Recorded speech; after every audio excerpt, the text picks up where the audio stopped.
Hello, John Dalton here, Further Emergence Podcast. This is a podcast for you if you're into the spiritual life, consciousness, wondering about things, what's it all about. I'm not a teacher. I'm not a spiritual teacher. I'm not a spiritual guru and all that. Mainly because those days are over. The time of the spiritual teacher is over. The time of the spiritual master is over. How do I know that? Because I was with the spiritual master for a long time and I've sort of seen the way it goes and I've seen the trouble it can cause. And we've just evolved beyond it. We're beyond that. So if you're looking for a spiritual teacher, spiritual guide, no, not here. I am a friend. I am a spiritual friend because let's come into what's actually happening here. It's just me and you here, okay? I don't have an audience. I don't even have the idea of an audience. It's just me and you. You've come across this video and it's just me talking to you wherever you are because that's powerful, okay? Once you're in an audience, once you're sitting beside somebody, then you're not as engaged. It's different. It's not as powerful.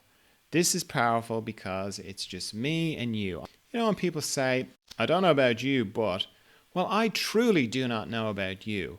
And you have a look inside and see if you really know about other people as well. I know for me, I don't really know about other people. I truly don't know about other people. I'm not just saying that. I truly do not know about other people because I've never looked out of anybody else's eyes. I just have my own experience. Everything that goes on for me is based around my own experience.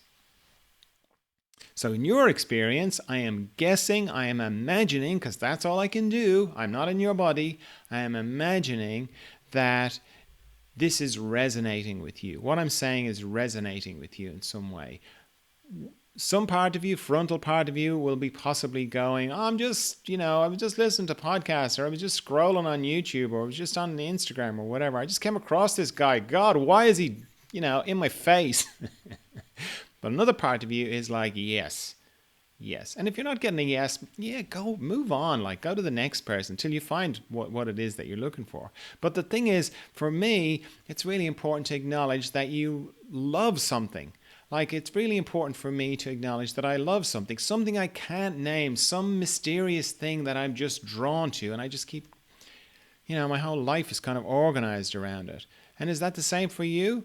I hope so. So, you can think of me as your spiritual friend, but keep coming back into what's happening right now. It's just me and you. We are just chatting. That's it. There's nobody else. There's no other people. Just me and you. And where I'm really meeting you is in the mystery. The words that I'm saying, in a way, I could kind of be saying anything. The words that I'm saying are just soothing the frontal part of you. But where I'm really meeting you is in the mystery. And there were questions from last week about, well, what is the mystery? What is this mystery of which you speak? And it's like very difficult to talk about it, but I have great familiarity with it. That's where I have, they say in the movies, like, I have a very particular skill set. Well, I do. I have a very particular skill set, and it is the mystery. So if you're having trouble with your spiritual life, if you're stuck, if you're drawn to something, if you feel like there's something more real, well, there is something more real. It's the mystery. Now, what is the mystery?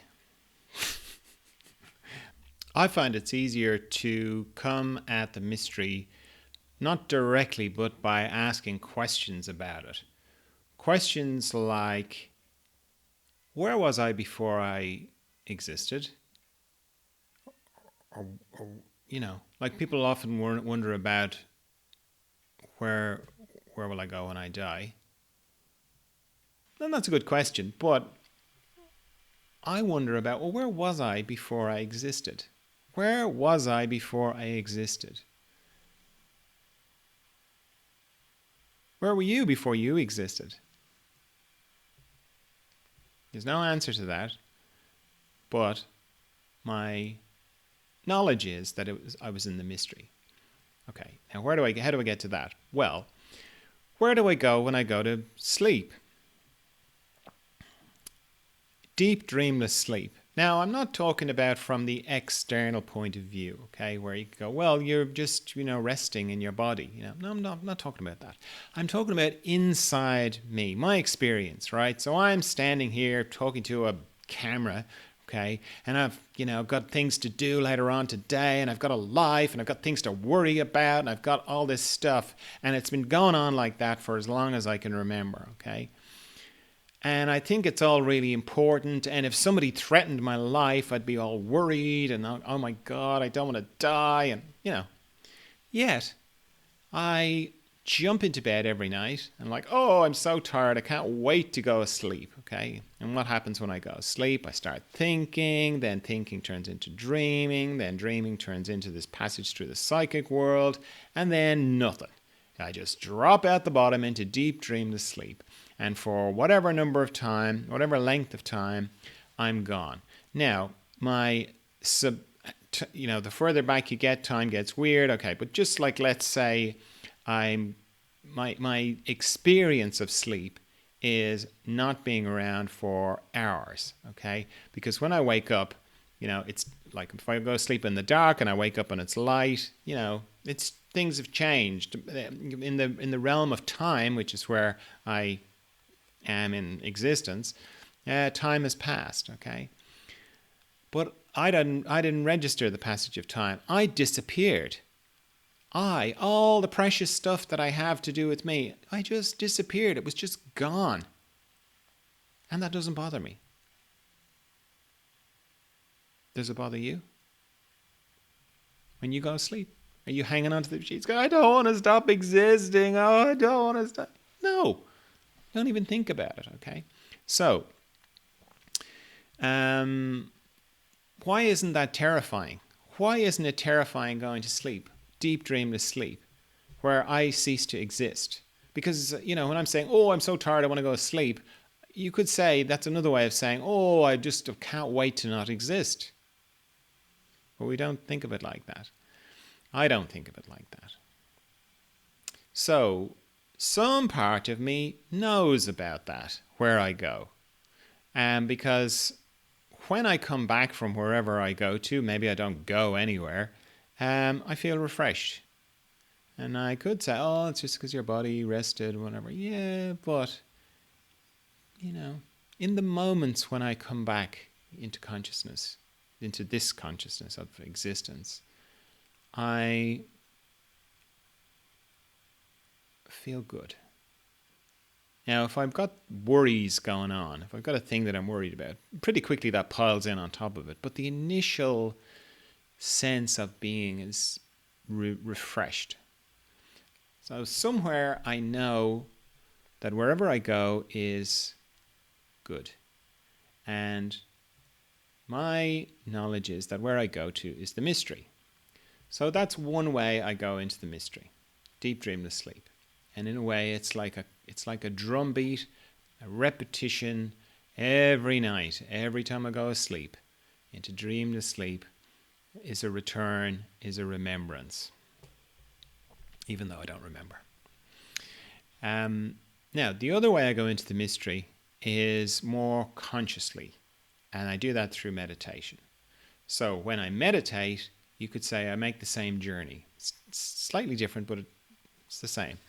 I turn off the pictures, I turn off the sound, I go through what would be the dream world, except I'm not dreaming, because if I start dreaming, I turn off the pictures, I turn off the sound, I go through the psychic world. Same again, if I feel things around me, or if I get distracted by visions or all sorts of, the psychic world is like going to a fun fair. It's just super interesting, super distracting, but it's not the mystery.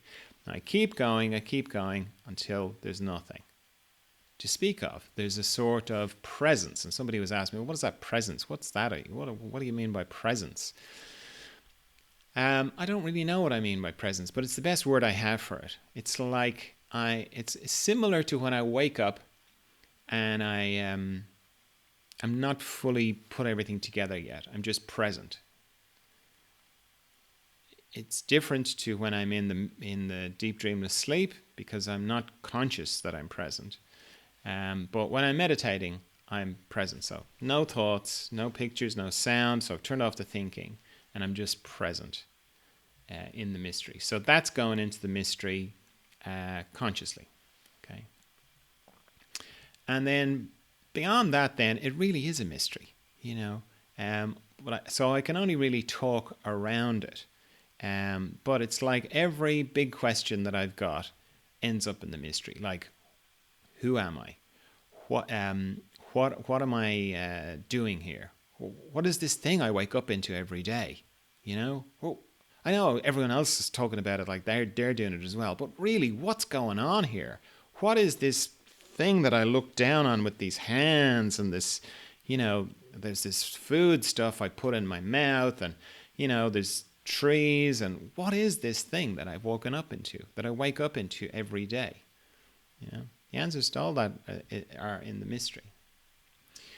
So, yeah, just wanted to get that clear. I'm not interested in an audience. I'm not interested in likes, subscribes, any of that kind of stuff.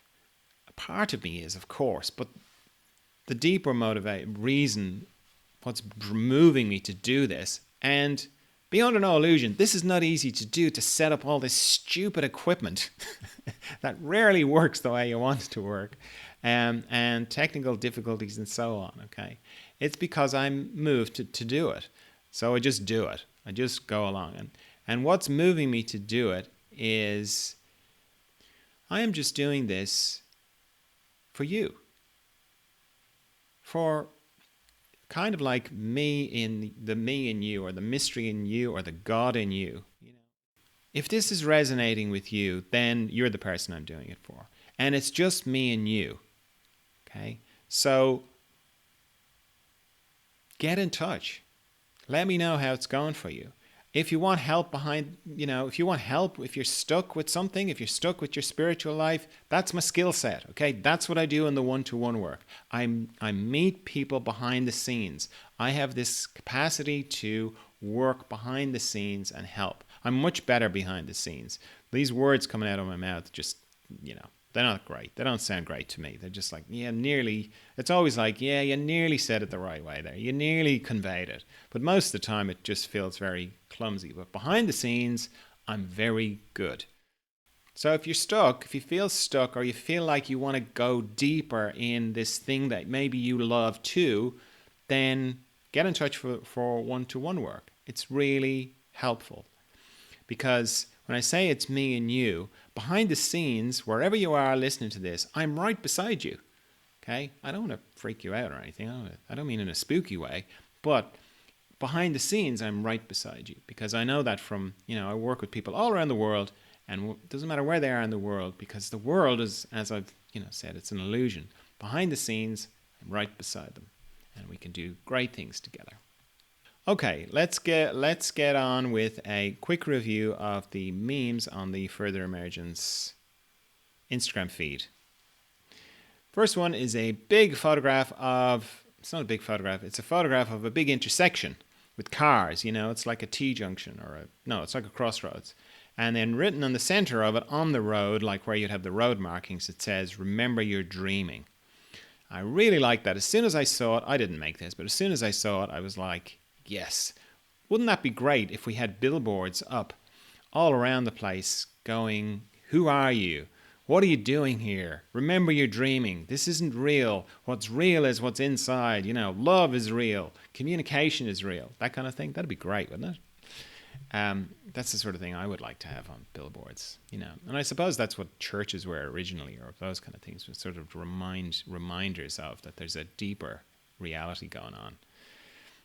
To not take this so seriously. So really like that one.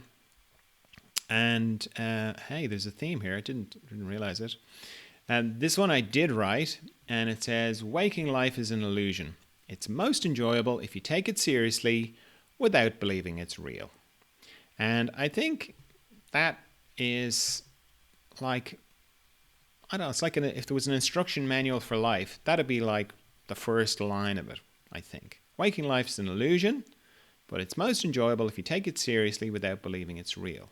So that's like playing a game and taking the rules of the game seriously, but not getting too hung up on it. Just kind of, you always remember, it's just a game, It's just Cluedo. It's just Monopoly. It's not, and you've probably seen people who get too involved in the game and take it too seriously, and you're like, whoa, we're just playing a game here. It's supposed to be fun. Okay, it's similar. Life is supposed to be enjoyable, I think. So yeah, waking life's an illusion. It's most enjoyable if you take it seriously without believing it's real. And speaking of reels, I had a little reel of, I was in Killarney, which is the next biggest town, and what was I doing? I was getting the dog's haircut. So I dropped them off the lady who does the grooming, does a great job. But it's always, 2 or 3 hours, 3 hours at least, because there's 2 dogs. So I was around, I did all the bits and pieces that I had to do. And then I thought, oh, you know what? I'm going to go and visit my old friend, the yew tree in Muckross Abbey. And it's pretty amazing. It's like this courtyard. It was a cloister for monks. And in the center, they planted a yew tree. And it's a pretty amazing yew tree. I mean, yew trees are pretty amazing anyway, because there are people who are pretty convinced that yew trees are actually aliens, that there's an alien energy in there. I'm not saying I'm one of those people. I don't know. I don't one way or the other. But there's this tree has got a presence. All trees have a presence to me. And, some of my best friends are trees. But yeah, so I thought I'd go and visit, and I took a little video of it and put it up, and yeah, people were losing their mind. No, okay, they weren't, but they just, liked it, okay? And then the last meme is, I didn't write this, but it's pretty good. It says, you're afraid of surrender because you don't want to lose control. But you never had control. All you had was anxiety. And there's something about that. I think if I wrote that, I probably would have wrote it in a kinder way, but there is something gut punchy about that when I read it. Because the feeling of, like, who wants to surrender? I don't want to surrender, but I do want to surrender. I sort of have to surrender. Frontal part of me never wants to surrender. I want to be in control. I want to, imagine... Like I think I think that frontal part of me thinks that I am an Imagineer in Disneyland, and if I imagine something, it's going to work. That's going to solve the problem, whatever the problem is. I can imagine my way out of trouble, which never works.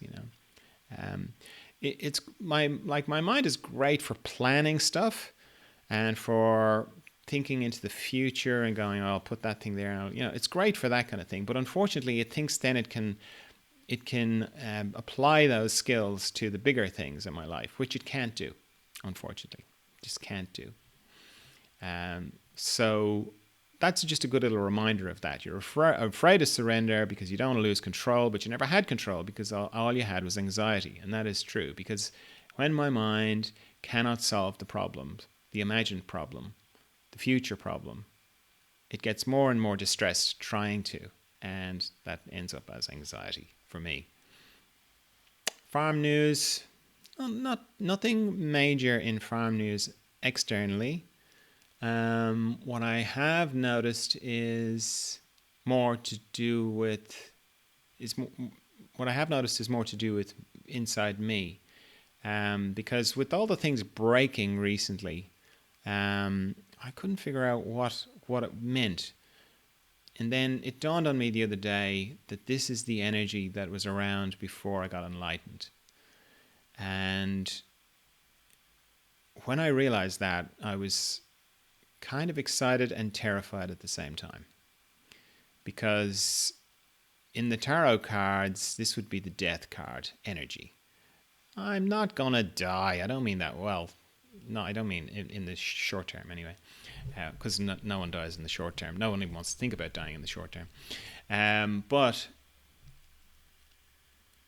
it's the sort of cracking, the end of things, Because if you had talked to me 6 months before I got enlightened, and I was, pushing the stroller with my, beautiful 3-year-old daughter and my lovely wife beside me, living in Ireland, and if you'd said to me, in 6 months, this is all going to be gone. These 2 people won't be around. You're going to be living in Australia. That would have been very distressing to me. But that's what happened. And that energy is back. I don't know what that means. It's just like I didn't know back then, but I'm pretty sure that energy is back. So yeah, I'll keep you posted. But that's sort of, so the roof being blown off the shed of the thing, the roof in the house leaking. What else did I do? I scratched the car. I broke a painting. All this kind of thing. Couldn't figure out that kind of thing normally doesn't happen. But then I was like, what is going on? I'm like, oh, that's what's going on. Oh, okay. So yeah, that's the main kind of farm news. Life is cracking here. Somebody sent me I suppose it's a question. Good morning, John. Trust this finds you well. Was wondering what your thoughts are about John O'Donohue, and if you like him, and which book would you recommend? Have an easy day. Bless. Oh, that's nice. Lovely to get messages. If you want to get in touch, John at furtheremergence.com. Or you can leave comments on the videos if you want. So yeah, John O'Donohue, fantastic. So good. I'm not going to recommend a John O'Donohue book because they're all good. Haven't read them all. I've only read one, but I've leafed through the others. But what I'm going to recommend is an interview he did with Krista Tippett on her very good podcast, which is called On Being. I'll put a link in the show notes. But if you just do a search for John O'Donohue On Being or John O'Donohue Krista Tippett, you'll find it. Because when John O'Donohue sort of came out first, or came on the scene first, everybody was talking about him and giving me books about him, and I was like, it was too much. And so I had a little bit of resistance to it. And I didn't really get John O'Donohue until I heard him speak. Because when I heard him speak, I got the energy of his voice and the energy of who he is, I suppose. And then his voice was in his writing, and it was much easier to hear him.